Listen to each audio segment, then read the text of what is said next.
Good morning my dear friends. तो आज आपको मैं मैथ पढ़ाने वाला हूं और ये आज का जो सेशन है, आज का क्लास जो है ना, आपके लिए बहुत खास होने वाला है फ्रेंड्स। क्योंकि आज मैं आपको 10-12 ऐसा सवाल बताने वाला हूं, ऐसा सवालों को सॉल्व करके समझाने वाला हूं कि आपको बोर्ड एग्जाम में जस्ट इसको आप एक ही झलक में देखते साथ आप आंसर करेंगे और इसके लिए कोई जोड़ घटाव गुणा भाग करने की कोई आवश्यकता नहीं है फ्रेंड्स। तो ये वीडियो आज आपके लिए बहुत खास होने वाला है। तो आइए हम लोग फटाफट आज का सेशन इसमें हम लोग मैथ को कवर करते हैं। ये क्लास 10th के लिए है। आज का जो है ना क्लास 10th के लिए जो होने वाला है क्लास, ये मैथ सब्जेक्ट रहेगा। तो हम लोग मैथमेटिक्स को देखने वाले हैं फ्रेंड्स। तो आइए फटाफट आज का क्लास को हम लोग शुरू करते हैं। तो यहाँ आप सभी देख रहे हैं, यहाँ पहला क्वेश्चन जो हमारा है 6q+5 है, उसके बाद वृत्त है। मैं शॉर्ट में यहाँ लिख दिया हूँ, शॉर्ट में लिखा हूँ और इसको हम लोग करने वाले हैं और इसको डिटेल हम लोग करेंगे अभी। और एग्जाम में किस तरह से पूछा जाएगा इसको भी हम लोग चर्चा करने वाले हैं। तो यहाँ आप देख रहे हैं सबसे पहले कि आज जो है ना क्लास 10th के लिए हो रहा है फ्रेंड्स, क्लास 10th के लिए हो रहा है। और ये जो है ना बोर्ड एग्जाम के लिए बहुत ज़रूरी है, चेक बोर्ड के लिए, खासकर जेक बोर्ड 2023 के लिए ये बहुत खास होने वाला है। जो ये आप एक बार सीख जाएंगे तो आप यकीन मानिए आप देखते साथ इसको आप सॉल्व करेंगे। आज मैं सिखाने वाला हूँ। इसके लिए कोई जोड़ घटाव, पहले ही मैं बता चुका हूँ कि इसके लिए कोई आपको जोड़ घटाव करने की कोई जरूरत नहीं है। और ये भी सोच लीजिए कि ये जो क्वेश्चन मैं बता रहा हूँ ये बहुत इंपॉर्टेंट होने वाला है और इसमें इसलिए इंपॉर्टेंट कि ये 100% इस टाइप के क्वेश्चन आपको पूछे जाएंगे। 10 से 12 क्वेश्चन अभी आज का सेशन में हम लोग कर रहे हैं। इसके बाद नेक्स्ट जो वेरी वेरी इंपॉर्टेंट है, जो कैलकुलेशन के साथ है, उनको भी हम लोग करने वाले हैं। तो आइए फटाफट इसको करते हैं। पहला सवाल जो आपका है, यहाँ मैं दिया हूँ 6q+5। ये एग्जाम्पल के तौर पर मैं दिया हूँ, एग्जाम्पल के तौर पर फ्रेंड्स, क्योंकि इस टाइप का आएगा आपको और 100% आएगा। तो यहाँ 6q+1, इसमें पूछेगा आपको ये जो है ना संख्या है सम या विषम, सम या फिर विषम, इसके बारे में पूछा जाएगा। यह किस प्रकार का संख्या है, सम संख्या है या फिर विषम संख्या है। तो आप इसमें एक ट्रिक मैं दे रहा हूँ, सबसे लास्ट में यहाँ पर देख लीजिए। अब ट्रिक मैं बता रहा हूँ, यहाँ पर इसको कोई कैलकुलेशन करने की जरूरत नहीं है। आप सभी को पता है ना कि सम संख्या क्या होता है। सम संख्या होता है, एक तो 0 होता है, फिर 2 होता है, फिर 4 होता है, फिर 6 होता है, फिर 8 होता है। और विषम संख्या होता है, 1 होता है, उसके बाद 3 होता है, 5 होता है, फिर 7 होता है। इसको हम विषम संख्या कहते हैं। तो लास्ट में आप देख लीजिए फ्रेंड्स, यहाँ पर 5 है। 5 हमारा किस तरह का संख्या है, सम संख्या है या फिर विषम संख्या। आप देखिएगा हमारा इस लाइन में आ रहा है, इसका मतलब 5 हमारा विषम संख्या है। केवल आगे देखने की कोई जरूरत नहीं है, यहाँ लास्ट में आप देखिए। तो यहाँ अगर हमारा 5 विषम संख्या है तो ये पूरा का पूरा हमारा क्या संख्या हो गया है, आंसर में हमारा हो जाएगा, हमारा आंसर हो जाएगा ये जो है ना 6q+5 जो है ना कैसा संख्या है, एक विषम संख्या है। इतना ही ट्रिक से समझना, कोई ज्यादा डिटेल में जाने की कोई जरूरत नहीं है। अब उसके बाद हम लोग ये पहला क्वेश्चन सीख रहे हैं फ्रेंड्स। ऐसा वाला सवाल 100% आपका परीक्षा में आएगा और इस टाइप का ही आएगा, ठीक है, इतना तो गारंटी है। अब अगला क्वेश्चन, इसके लिए कोई कैलकुलेशन करने की जरूरत नहीं है, ये सब कुछ बनाना नहीं है, ये तो मैं आपको समझाने के लिए बताया हूँ। आपको कुछ करना नहीं पड़ेगा, डायरेक्ट देख के आंसर करना है, राइट। तो ये हमारा पहला क्वेश्चन हमने कर दिया है, एग्जाम में 100% आपका आने वाला है फ्रेंड्स, निश्चित रहिए, श्योर रहिए। अब अगला हम लोग करने वाले नेक्स्ट, वृत्त से रिलेटेड एक क्वेश्चन पूछेगा। वृत्त वृत्त वृत्त से रिलेटेड क्वेश्चन क्या पूछेगा, देखिए ये जो एक वृत्त होता है ना, ये वृत्त है, इसमें पूछेगा इसमें कितनी स्पर्श रेखाएं खींची जा सकती है, कितनी स्पर्श रेखाएं, कितनी स्पर्श रेखाएं खींची जा सकती है। तो आप समझ लीजिए ये तो वृत्त है, वृत्त में स्पर्श रेखा मान लो ऐसा खींच देते हैं ना, तो ये हमारा एक स्पर्श रेखा। हम ऐसा भी तो खींच सकते हैं, ये भी हमारा स्पर्श रेखा, ऐसा भी खींच सकते हैं हमारा। इस तरह से अनगिनत इसमें स्पर्श रेखाएं खींची जा सकती है। इसका मतलब आपका उत्तर रहेगा अनंत या अनेक, अनेक या फिर अनंत। और ये भी सवाल आपका 100% पूछा जाएगा परीक्षा में फ्रेंड्स। आप इसको गांठ बांध लीजिए और इसको तैयारी कर लीजिए, इसको देख के ही आंसर करना है। आपको पूछेगा इसमें कितनी स्पर्श रेखाएं खींची जा सकती है, तो मैं बता रहा हूँ फ्रेंड्स, इसमें अनगिनत यानी कि अनंत स्पर्श रेखाएं खींची जा सकती है। ओके, इसके अलावा अगला सवाल क्या आता है कि एक वृत्त है, वृत्त में ठीक बीचों बीच जो एक रेखा खींची जाती है उसका नाम क्या है, उसको हम क्या कहते हैं। ठीक वृत्त के बीच में से अगर कोई रेखा खींच दे एकदम केंद्र से होकर के, तो उसको बोलते हैं फ्रेंड्स व्यास बोलते हैं। यहाँ से यहाँ तक इनको आर बोलते हैं, लेकिन यहाँ से लेकर यहाँ तक खींचेंगे तो उसको हम क्या बोलते हैं फ्रेंड्स, व्यास बोलते हैं, व्यास बोलते हैं। ठीक है,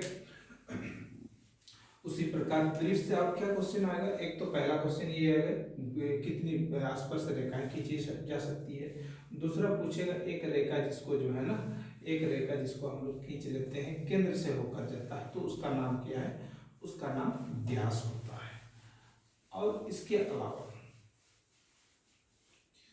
यहाँ पर इसके बाद आपको पूछेगा वृत्त से रिलेटेड, और तीसरा प्रकार वृत्त से रिलेटेड बोलेगा वृत्त का क्षेत्रफल क्या है।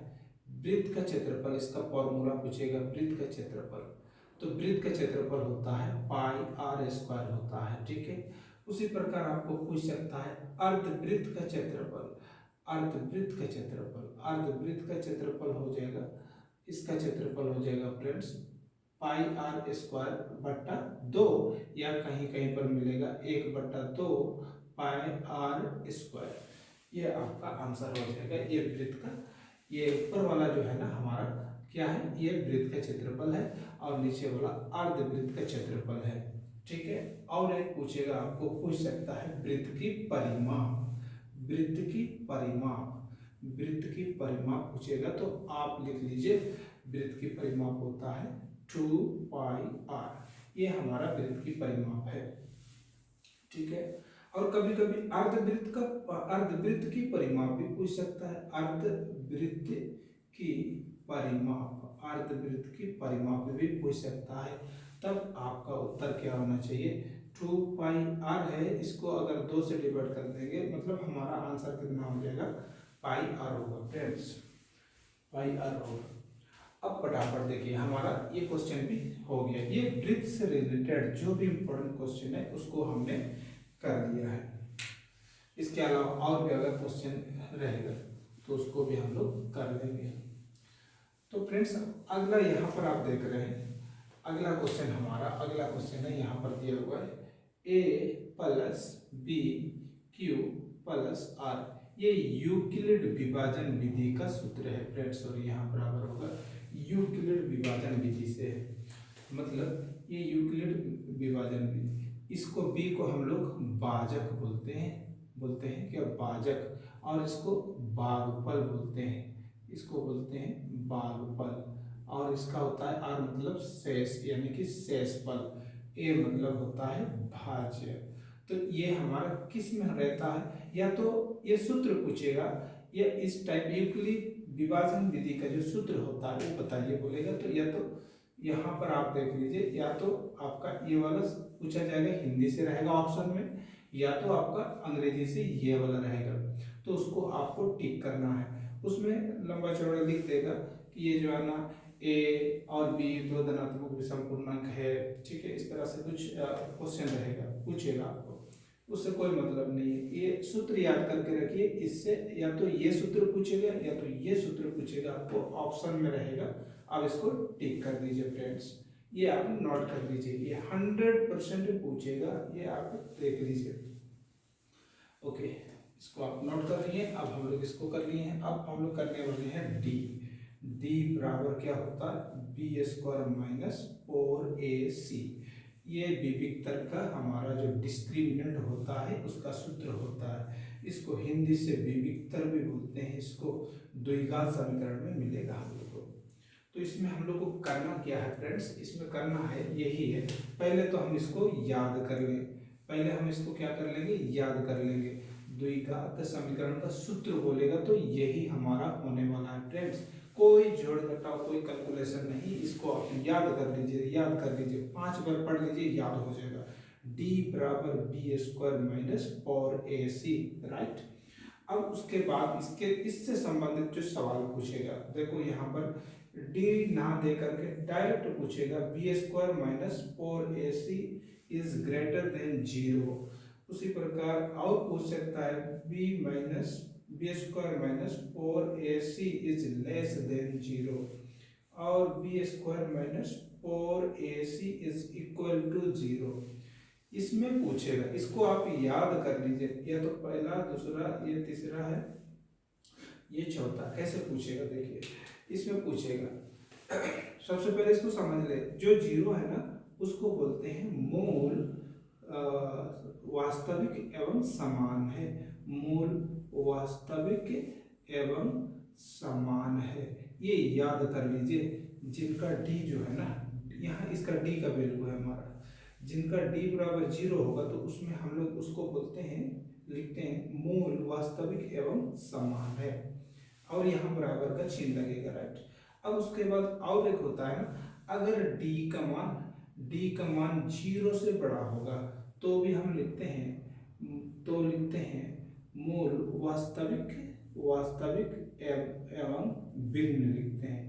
भिन्न को हम असमान भी बोलते हैं, भिन्न को असमान भी बोलते हैं। जब भी ये बी स्क्वायर माइनस 4ac का मान 0 से बड़ा हो जाएगा, माने d का मान ये जब बड़ा हो जाएगा इस टाइप का रहेगा, इसका मतलब d बड़ा हो गया 0 से, तब लिखेंगे मूल वास्तविक एवं असमान है। और अगर मान के चलो कि B square minus 4ac less than 0, तो अवास्तविक लिखेंगे, इसमें अवास्तविक, कुछ और लिखने की जरूरत नहीं है। अगर आप इतना याद कर लेंगे तो 100%, इससे एक आएगा, इससे एक आएगा, 100%। कैसे पूछेगा, सवाल में पूछेगा, ये जो है ना सवाल में, इसको ऑप्शन में मिलेगा आपको, इस तरह का बोल देगा कि ऑप्शन क्वेश्चन में यहाँ सवाल रहेगा मूल वास्तविक एवं समान हो तो निम्न में से कौन सही है, ये ऑप्शन रहेगा।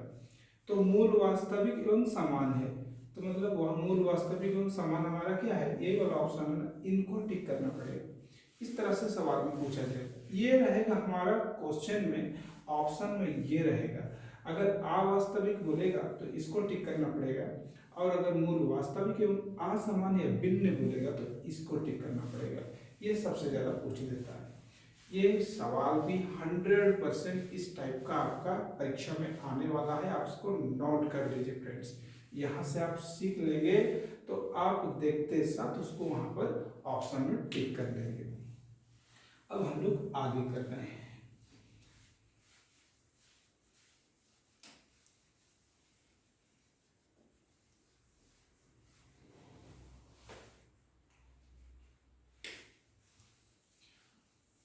अब यहाँ पर ये तो हमारा हो गया, ये भी हमारा हो गया। अब ये वाला, ये 2 प्लस 3√3 या और कुछ भी हो सकता है। ये हमारा पूछेगा किस प्रकार का संख्या है, पूछेगा ये किस प्रकार का संख्या है, मतलब आपका आंसर होना चाहिए या तो परिमेय होगा या तो अपरिमेय होगा, या तो परिमेय होगा या तो फिर अपरिमेय होगा। ये आपका आंसर होगा, बाकी किसी और चीज के बारे में मत सोचिए। अगर आपको ऐसा सवाल मिलेगा तो आप ये लिखिए, या तो परिमेय संख्या होगा या तो फिर अपरिमेय संख्या, ठीक है। तो अब देख लीजिए यहाँ पर हम जानते हैं जो भी संख्या हमारा रूट में रहेगा तो उसका वैल्यू जो है ना अपूर्ण संख्या होता है, कंप्लीट संख्या नहीं होता, इनकम्प्लीट रहता है। तो ऐसा संख्या को हम क्या बोलते हैं, अपरिमेय संख्या बोलते हैं। अपरिमेय संख्या, तो हमारा ऐसा वाला क्या कहलाएगा, अपरिमेय संख्या, ठीक है। परिमेय संख्या जिसमें बिना रूट वाला, मान लो 4/3 है, ये हमारा क्या होगा, परिमेय संख्या कहलाएगा, क्योंकि ये हमारा एक प्रकार का हम लोग कहेंगे कि ये रूट में नहीं है। लड़ इतना समझो, ट्रिक समझ रहे हैं ना, जो रूट में रहेगा वो लिख देना अपरिमेय संख्या, जो जिसका रूट खत्म होगा वो क्या होगा, परिमेय संख्या। एग्जाम्पल के तौर पर 3 + √4 है, परिमेय संख्या है कि नहीं, हम लोग तब इसको देखते हैं। 4 का रूट निकलता है तो 2 बनेगा ना हमारा, 3 और 2 मिलकर के 5 बनेगा, तो ये हमारा क्या हो गया है, परिमेय संख्या हो गया, क्योंकि रूट हमारा खत्म हो गया है। अगर रूट रह जाता है, जैसे कि यहाँ पर रूट 3 है, इसको कभी हम निकाल नहीं सकते हैं, तो ऐसी परिस्थिति में वो कहलाएगा अपरिमेय। ये भी 100% पहले ही मैं बता चुका हूँ फ्रेंड्स। आज का जो ये 10 प्रकार का जो क्वेश्चन हम लोग कर रहे हैं, ये 100% आपका एग्जाम में आ रहा है। इसको सीख लीजिए और देखते साथ आप फटाफट उसको टिक कर दीजिए। तो ये फटाफट हम लोग आगे क्वेश्चन को सॉल्व करते हैं फ्रेंड्स। अब उसके बाद यहाँ पर है हमारा ये कंप्लीट हो गया है। त्रिज्या कण के बारे में हम लोग बात कर रहे हैं अभी। तो त्रिज्या कण का क्षेत्रफल पूछेगा, बोलेगा कोण बराबर, मान के चलो कुछ भी बोलेगा, कोण बराबर अगर मान लो P है, सॉरी P तो नहीं बोलेंगे इसको, कोण बराबर मान के चलो, हाँ चलो राइट, कोण बराबर P डिग्री है, तो इसका त्रिज्या कण का क्षेत्रफल क्या होगा, बोलेगा त्रिज्या कण का क्षेत्रफल। ऐसा हम लोग को याद करना पड़ेगा, त्रिज्या खंड का क्षेत्रफल, त्रिज्या खंड का क्षेत्रफल, यहाँ पर पूरा लिख देता हूँ। चलो क्षेत्रफल, इसका सूत्र होता है थीटा बटा 360 इंटू पाई आर स्क्वायर, ये सूत्र होता है। अब कोण दिया हुआ है मान लो P, तो हमारा क्या होगा, थीटा की जगह पर जो है ना क्या होगा, P डिग्री होगा, और नीचे क्या हो जाएगा 360, और इधर पाई आर स्क्वायर वो सेम का सेम रहेगा। इसको इस टाइप से भी लिखा रहेगा ऑप्शन में, पहले पाई रहेगा, आर रहेगा, स्क्वायर रहेगा, पी लास्ट में रहेगा, और नीचे 360। तो ये ऑप्शन को टिक कर लेना, पहले इसको याद कर लेना। याद करने के बाद जहाँ पर थीटा है उसके जगह पर हम क्या लिखेंगे, पी लिखेंगे। तो ये ऐसा ना रह करके ऐसा ऑप्शन में मिलेगा, तो इसको ध्यान में रखना और इसको कभी टिक कर देना। इसके अलावा दूसरा जो भी फॉर्मूला दिया रहेगा वो हमारा गलत हो जाएगा और ये हमारा सही हो जाएगा। तो इसको आप याद कर लीजिए, एक बार याद करने के बाद उसको आप कर लीजिए। अब उसके बाद आगे देख लो, यहाँ पर है उसके बाद हमारा क्या है, ए एन बराबर a plus n minus 1 into d हमारा। तो ए एन मतलब इसका कुल पद है, जैसे समांतर श्रेणी में कुछ भी होता है 1 2 3 4, इसका कुल पद निकालना है, कुल कितना पद है जो भी है। तो यहाँ पर आप इसको सूत्र याद कर लीजिए, ये समांतर श्रेणी का सूत्र है, समांतर श्रेणी का सूत्र है, ये ऑप्शन में रहेगा आपका, समांतर श्रेणी का कौन सा जो है ना इनका सूत्र है, ये ऑप्शन रहेगा। आप इसको टिक कर लीजिए, इसको याद कर लीजिए, और याद करने के बाद जो है ना उसको आप क्या कर लीजिएगा, वो टिक कर लीजिएगा। फिलहाल मैं कैलकुलेशन पे नहीं जा रहा हूँ, आगे चल के हम लोग इसका कैलकुलेशन को भी पढ़ेंगे किस तरह से निकालेंगे। आज केवल आप देख करके टिक करना है एग्जाम में, जिसमें बिना कोई तैयारी का, बिना कोई मेहनत का, केवल आप याद करने के जाइए और जाने के बाद इसको टिक कर लीजिए। तो ऐसा सवालों को आज हम लोग कर रहे हैं। इसके बाद जब नेक्स्ट वीडियो बनाएंगे ना तो इसका कैलकुलेशन को हम लोग चेक करेंगे, कैलकुलेशन को देखेंगे। तो ये हमारा आंसर के रूप में है, इसको याद करके जाइए फ्रेंड्स और ये टिक करके आइए। उसके बाद अगला क्वेश्चन है हमारा, अगला क्वेश्चन है sine 48 minus sine, sorry cos यहाँ पर दिया हुआ है, कॉस 42, ठीक है। ऐसा बोला हमेशा, ऐसा बोला हमारा क्या हो जाएगा, जीरो आंसर होगा। और कैसे होगा जीरो, देखो यहाँ पर जैसे यहाँ पर साइन 48 है और कॉस 42 है, तो यहाँ पर इसका आंसर देखो, इसको चेंज करो चाहे इसको चेंज करो, यहाँ कॉस है तो हम चलो साइन को रहने देते हैं, हम इस कॉस को चेंज करेंगे, कॉस को चेंज करेंगे साइन में, तो ये जो है ना 90 से घटेगा हमारा, 90 से क्या घटेगा 42। ये साइन तो सेम रख दिए हैं, कॉस को चेंज करेंगे तो साइन में आएगा, और इसको 90 से घटाया जाता है, यही रूल है, हमेशा आप 90 से घटाइए, ऐसा एग्जाम में आपको बनाना नहीं पड़ेगा। तो इसको कर देंगे तो हमारा साइन क्या हो जाएगा 48 हो जाएगा, साइन 48 हो जाएगा, तो ये 48 और 48 हमारा क्या हो जाएगा, कैंसिल हो जाएगा, तो आंसर कितना आएगा, जीरो। तो इतना बनाने का जरूरत नहीं है, जब भी ये मिलेगा आपको वहाँ जीरो में टिक करके आना है फ्रेंड, और नहीं कुछ सोचना है, सीधा ऑप्शन में जीरो में टिक कर दो, आपका आंसर करेक्ट हो जाएगा। चलिए अब फटाफट हम लोग आगे देखते हैं। उसके बाद यहाँ परिधि वाला तो हम लोग कवर कर चुके हैं, अब शून्य वाला देख लेना। शून्य मतलब एक फिगर रहेगा फ्रेंड, 100% इसी टाइप का फिगर रहेगा, और फिगर में जो है ना ये हमारा ग्राफ रहेगा, ग्राफ में कुछ भी रहेगा लेकिन इस टाइप से कुछ आएगा रहेगा, इस टाइप से। तो इसमें शून्यंक की संख्या बताना होता है, कितना शून्यंक होगा। तो इस रेखा में देखो एक्स वाला लाइन में देखना, एक्स वाला लाइन में फ्रेंड्स जितना जगह टच करेगा, जितना जगह कटेगा, वही हमारा आंसर होगा। 1 2 3, तो शून्यंक की संख्या हमारा 3। ये 100% ये क्वेश्चन हमें वाला है फ्रेंड्स, इसको आप नोट कर लीजिए और जाइए और इसको टिक करके आइए। मतलब इतना, अगर आज आप 10 मिनट ये जो है ना वीडियो, आज का वीडियो आप देख रहे होंगे, तो इतना देख के अगर आप जाएंगे तो आपका 10 से 12 नंबर का सवाल आप आंख बंद करके टिक करके आएंगे, ये गारंटी है फ्रेंड्स। तो फ्रेंड्स आज मैं इतना ही बताऊंगा, अगले क्लास में जब हम लोग पढ़ेंगे तो इसका जो कैलकुलेशन से रिलेटेड जो भी इंपॉर्टेंट क्वेश्चन है उसको सॉल्व करेंगे। तो फ्रेंड्स चलो आज मैं इतना ही बताऊंगा, और कल फिर मैं नया वीडियो में इसके बारे में और डिटेल बताऊंगा। तब तक के लिए मुझे इजाज़त दीजिए, फिर मिलते हैं अगली वीडियो में।